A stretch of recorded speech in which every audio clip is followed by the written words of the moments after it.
안녕하세요. 믿음의 습관 박형규 목사입니다. 함께 이 자리에 나오신 모든 분들을 환영하고 축복합니다.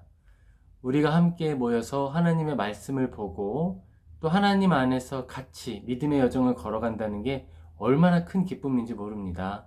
하나님의 인도하심을 따라 함께 하신 모든 분들 다시 한번 환영하고 축복합니다. 지금 주시는 하나님의 만나, 우리 그 만나를 찾아서 함께 나아가겠습니다. 오늘은 신명기 30장 15절 같이 살펴보겠습니다. 보라, 내가 오늘 생명과 복과 사망과 화를 내 앞에 두었나니. 아멘. 우리가 하나님의 말씀을 읽고 있습니다. 하나님은 성경을 통해서 하나님의 말씀을 우리에게 전해주셨습니다. 우리가 모세에서부터 다윗까지 이어지는 구속사 이야기, 지금 첫 번째 이야기를 시작하고 있습니다. 하나님께서 성경을 통해 우리에게 말씀하신다라고 하는 이 사실은 하나님께서 우리를 다스리시는 통치 원리를 알려주는 것입니다. 모세를 통해서 그리고 다윗까지 하나님이 우리에게 보여주시는 성경의 기록들은요, 많은 특징이 있지만 그 중에 하나님의 권위를 우리에게 알려주시고 모세를 통해 나타내신 하나님의 규칙, 원리, 법, 그 법을 통해서 하나님의 사람들을 다스리시는 모습, 그 과정을 우리에게 보여주고 있습니다. 하나님은 우리를 다스리실 때 감정적으로 다스리시거나 아니면 우리를 다스리실 때 원리와 원칙이 없이 다스리는 분이 아니세요. 원리를 가지시고 원칙을 따라 우리를 다스리고 인도하시는 분이십니다. 하나님은 역사를 통해서 당신의 구원을 이루어 주시는 분이세요. 하나님께서는 우리에게 일관된 당신의 모습을 보여주십니다. 이것을 무엇을 의미하냐 하면 우리들에게도 하나님의 모습과 같은 일관성, 그 흐름이 나타나야 한다라는 거예요. 우리가 하나님을 섬길 때에 아무 반응 없이 몸이 건조하게 있는 것과 없는 것, 그 중간 어디쯤에서 믿음을 가지고 사는 것보다는 열정적으로 당장에 나타나는 어떤 나의 반응들을 막 보여내면서 살아가는 게 역동적으로 느껴질 수는 있습니다. 그런데 그 역동성에는 꾸준함이 나타나기 어렵다라고 하는 특징이 또 있는 거예요. 장점과 단점이 있습니다. 물론 우리가 큰 결단을 할 때, 예를 들자면 하나님을 향해서 어떤 서원을 하거나 약속을 하거나 하나님 이런 것들 내가 다짐합니다 라고 하는 고백할 때, 이런 놀라운 믿음의 한 고비를 지나가거나 도전의 시작에 있어서는 이런 고백들이 함께 담길 수 있어요.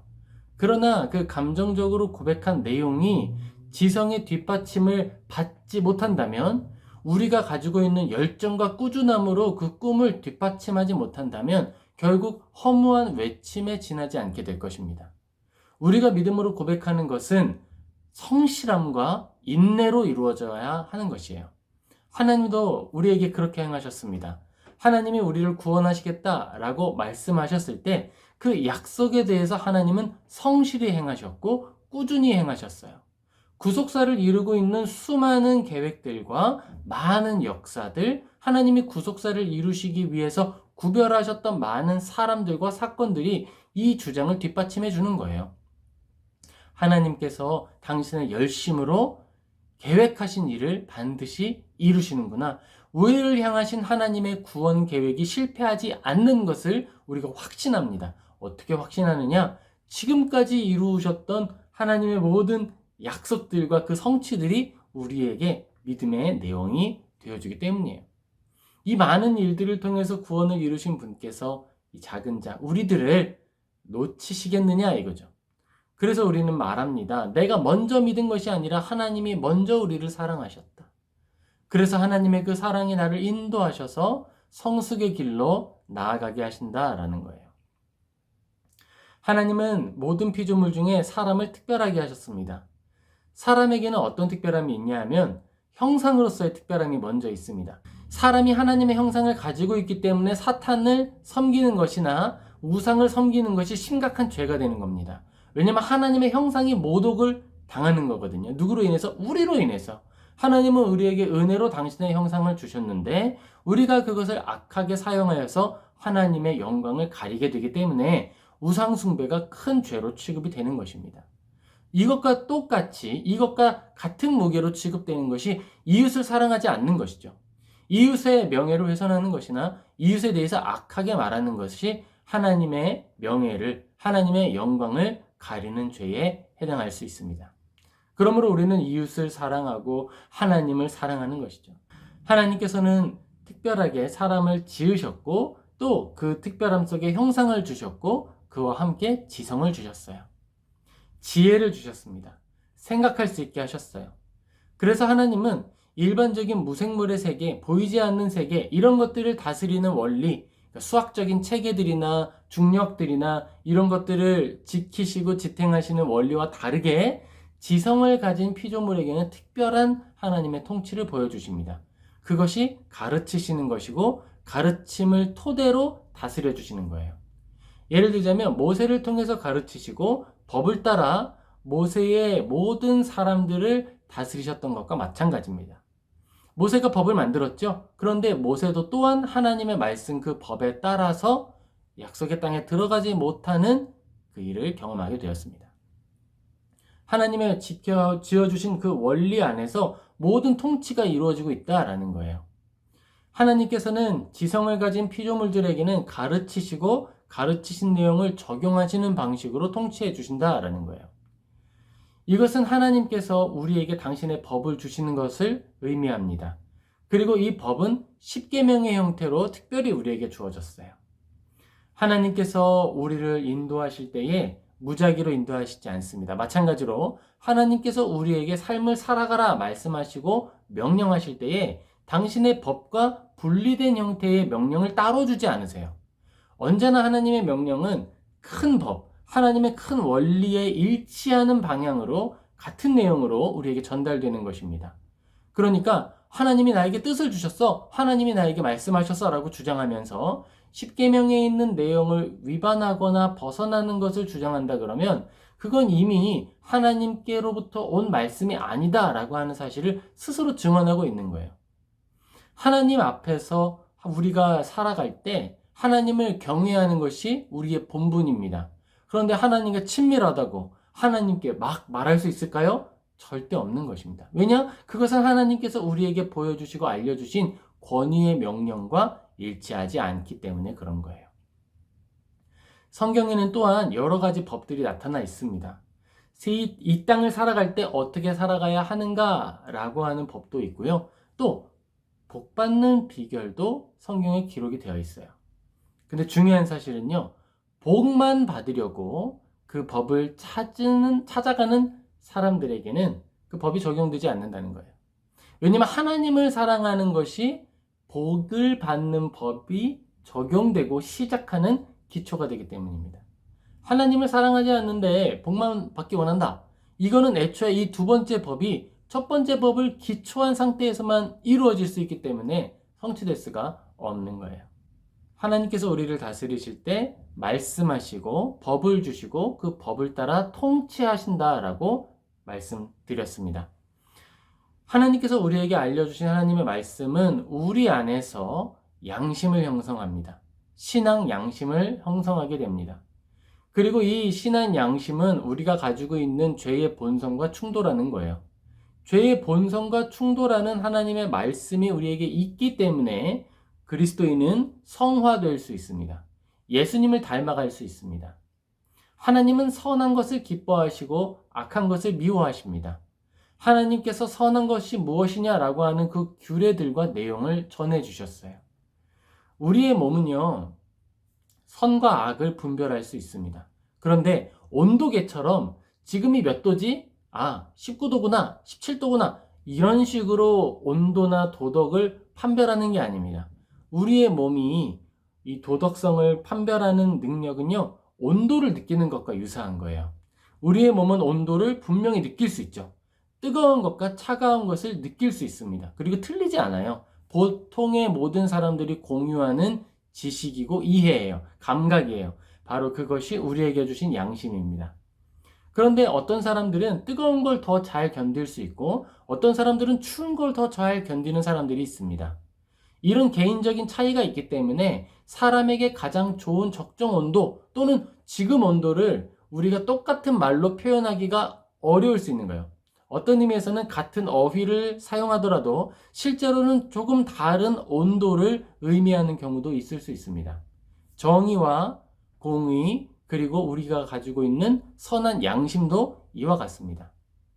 차가운 것과 뜨거운 것을 이야기하듯이 정의로운 것과 불의한 것에 대한 이야기는 할 수 있어요. 보편적인 이해는 공유됩니다. 하지만 섬세하게 지금이 몇 도인 것 같아 라고 했을 때 나타나는 모든 말들은 13도를 말로 표현해 보세요 라고 이야기할 때 표현들은 서로 다를 수 있는 거예요. 그럼 우리가 이렇게 주신 양심의 감각을 어떻게 선하게 사용할 수 있을까? 이것은 사람이 살기에 가장 적절한 온도를 구별하는 데 사용할 수 있습니다. 모든 사람, 하나님의 형상을 허락받은 모든 사람은 이 온도로부터 차갑기로는 여기를 넘어가면 안 되고 뜨거운 것으로는 여기를 또 넘어가서도 안 된다. 사람이 살기에 가장 좋은 온도는 여기에서부터 여기까지의 구간이다 라고 하는 이야기를 할 수 있어요. 그걸 우리가 양심의 보편적인 합의로서 가져갈 수 있고 그 기준을 주신 것, 0점을 딱 잡아주신 것, 기준을 딱 잡아주신 게 십계명입니다. 사람이 살아갈 때 가장 좋은 도덕적 온도가 바로 십계명의 온도예요. 시대에 따라서 온도가 달라질 수 있습니다. 봄, 여름, 가을, 겨울이 있듯이 우리가 가지고 있는 이 양심에 대해서도 봄, 여름, 가을, 겨울이 올 수 있어요. 그리고 지금은 겨울입니다. 양심이 많이 위축되고 양심의 온도가 많이 떨어져 있어요. 우리가 가치를 공유하는 것보다 나의 편리와 편안함, 나의 자랑을 만들어내는데 앞서가는 시대가 지금이에요. 그래서 양심적으로는 겨울이다 라고 표현할 수 있을 거예요. 근데 여러분, 겨울이기 때문에 소망이 또 있어요. 뭐냐면 겨울 다음엔 봄이거든요. 하나님께서는 늘 그 원리를 따라 주님 다시 오시는 날까지 이 땅을 통치하실 것입니다. 어두워진 때가 있다면 그것으로 낙심하는 것이 아니라 곧 찾아올 새벽, 그 햇살을 기대하며 오늘을 또 견디는 거예요. 하나님께서 우리에게 양심을 주시고 우리에게 하나님의 말씀을 주시는 것은 실망하라고 주신 것이 아니라 소망을 가지라고 허락해 주신 것입니다. 그러므로 우리는 하나님의 말씀을 따라서 소망을 가지고 인내하며 나의 온도를 지켜낼 수 있어야 하는 것이죠. 시대가 너무 차갑다면 나의 마음의 온도, 우리의 양심의 온도를 통해서 이 땅을 덮이는 거예요. 이 땅이 또 너무 치우쳐서 다른 길로 가고 있다면 우리는 또 그 중심에 서서 온전한 온도를 유지하기 위해 노력하는 거예요. 근데 개인의 불의함이 우리 안에 늘 있지 않습니까? 라고 질문할 수 있습니다. 그럼요.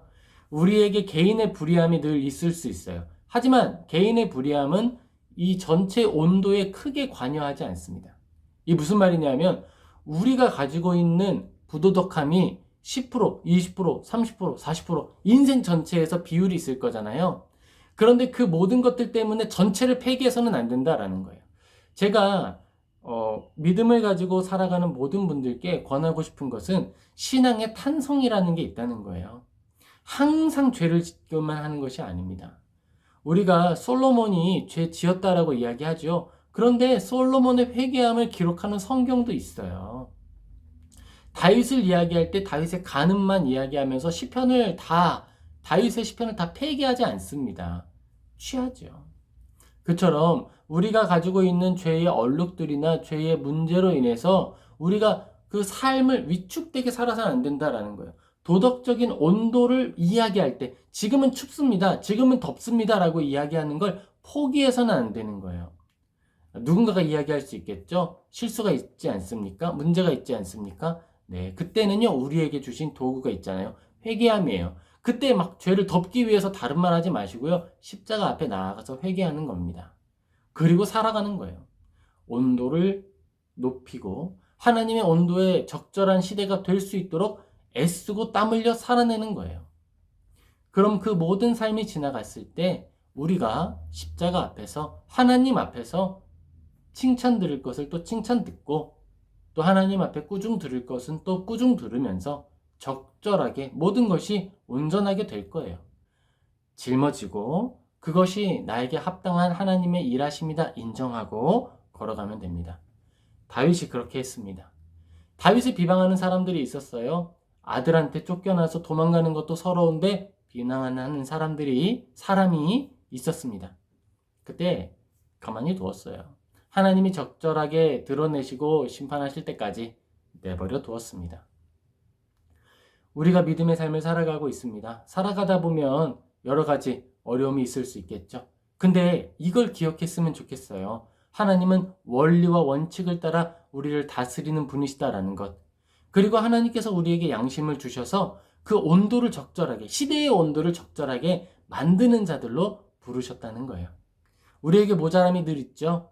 그 모자람을 위해서 예수님이 죽으셨어요. 예수님을 믿고 의지하며 힘있게 선한 삶 살아내는 저와 모든 성도님 되시기를 예수님의 이름으로 축복합니다. 아멘. 네, 우리 같이 기도하겠습니다. 사랑과 은혜가 충만하신 하나님, 우리가 믿음 안에서 한 걸음씩 걸어가며 성숙의 길을 걸어가고 있습니다. 아직 많이 부족합니다.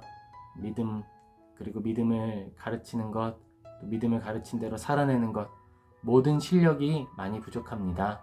하나님 우리를 붙들어 주시고 또 도와주셔서 우리의 모자람을 채워주시고 성숙해야 하는 부분들, 또 성장할 수 있도록 도와주시옵소서. 아버지, 하나님 앞에 나와봐서 하나님의 양식을 구하는 분들이 있습니다. 그분들에게 하나님의 양식을 허락해 주옵소서. 지금 만나주시는 하나님을 경험하게 하시고 지금 주시는 하늘의 만나로 배부르게 하여 주옵소서. 주께 감사드리며 예수님의 이름으로 기도합니다. 아멘. 우리가 살아갈 때 도전이 많이 있습니다. 외부로부터 오는 도전도 있지만 나의 내부로부터 오는 양심의 가책, 많은 무게들이 있죠. 그 모든 것들이 있을 때 그것 때문에 실망해서 선한 삶 살기를 포기하지 마세요. 저랑 같이 회개하고 또 주님의 은혜 구하며 겸손의 여정, 광야의 여정, 하나님께 칭찬 듣는 여정 계속 걸어가면 좋겠습니다. 감사합니다. 동행해 주셔서 감사하고요. 이 자리에 함께 해주셔서 감사합니다. 그럼 마치고 우리 내일 또 뵙겠습니다. 감사합니다.